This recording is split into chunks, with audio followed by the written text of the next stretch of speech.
विजय जी, आपको लग रहा है राष्ट्रपति शासन में ही अब ये चुनाव की संभावना ज्यादा नजर आ रही है? टाइम बचा नहीं है क्योंकि विजय जी। बिल्कुल, जो आपने भी मैथमेटिक्स बताई है और सब कुछ साफ ही दिख रहा है, तो उसमें बहुत कम संभावना बच रही है कि उसमें एक तो मुझे इसकी संभावना कम लग रही है कि एसआईआर को बीच में रोका जाए। एसआईआर तो आपने इतना बड़ा इशू बनाया है सरकार ने, चुनाव की जो पूरे इलेक्टोरल रोल्स हैं उनको ठीक करने का, तो वो काम तो होके ही रहेगा, है ना।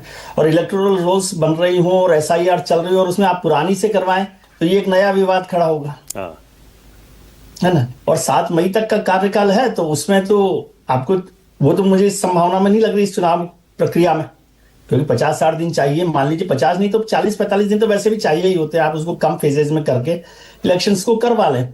तो इसलिए हो सकता है कि अभी जब संसद का सत्र शुरू होगा तो सरकार पेश कर दे कि भी राष्ट्रपति शासन वहां पर लगाया जा सकता है और उसमें किया जाए।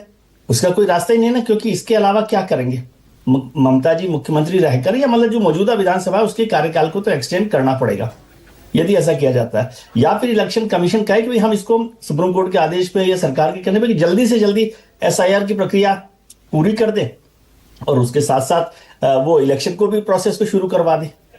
दोनों तीनों चीजें की संभावना है, लेकिन मुश्किल तो है ही, इतना आसान काम नहीं है ये तीनों चीजों पर निर्णय करना। और फायदा नुकसान से ज्यादा उसके रिपरकशंस को देखना। फायदा नुकसान तो होगा ही जो होगा, लेकिन रिपरकशंस भी है ना, कि सुप्रीम कोर्ट कैसे लेगा, राष्ट्रपति शासन को कैसे लोगे, एसआईआर पर क्या होगा क्या नहीं होगा, क्या आप मुख्यमंत्री को हटा सकते हैं नहीं हटा सकते। और फिर इलेक्शन कमीशन ने तो कहा था कि हम टाइम पर करवा देंगे सारा काम।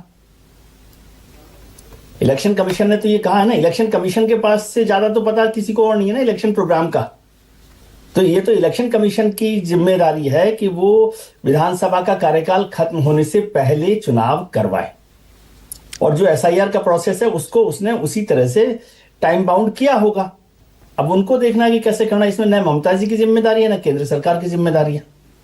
नहीं विजय जी एक सेकंड, आप सही कह रहे हैं, इसमें किसी की जिम्मेदारी नहीं है, लेकिन माना यही जा रहा है कि पर्दे के पीछे से जानबूझकर दोनों पक्षों की तरफ से इसको फंसाया जा रहा है, एसआईआर की प्रक्रिया को लटकाया जा रहा है ताकि किसी भी तरह से ये राष्ट्रपति शासन की संभावनाएं बन जाए वहां पर। नहीं, वो समझ रहा हूं मैं बात आपकी, लेकिन ये इलेक्शन कमीशन को जवाब देना पड़ेगा ना, क्योंकि वो इलेक्टोरल प्रोसेस उसने कहा था एसआईआर टाइम पर हो जाएगी। और जिसने बिहार में 1 महीने में विधानसभा से पहले 2 महीने में करवा लिया एसआईआर, तो उसको जवाब देना पड़ेगा ना कि बिहार बंगाल में क्यों नहीं हो पा रही। वो तो सुप्रीम कोर्ट में क्लियर है विजय जी, जवाब दे रहे हैं वो कि राज्य सरकार हमको ऑफिसर नहीं दे रही, ग्रेड ए के अफसर नहीं दे रही, वहां पर हमारी मानी नहीं जा रही है, इलेक्शन के ऑफिशियल्स को धमकाया जा रहा है।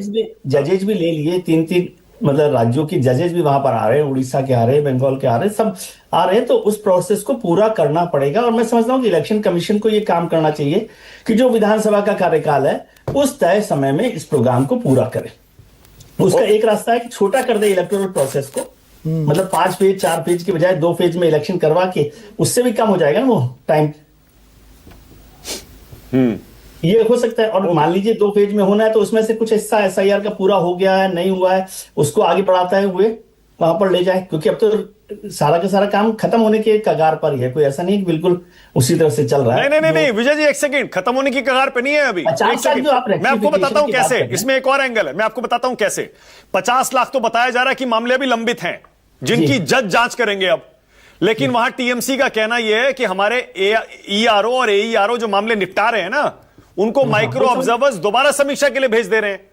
तो ये 1.25 करोड़ में अभी गोल गोल घूम रहे हैं लगता है, हम सिर्फ 50 लाख का मामला नहीं है। लेकिन ये तो करना पड़ेगा इलेक्शन कमीशन को कि वो विधानसभा का कार्यकाल पूरा होने से पहले इलेक्शन करवाए।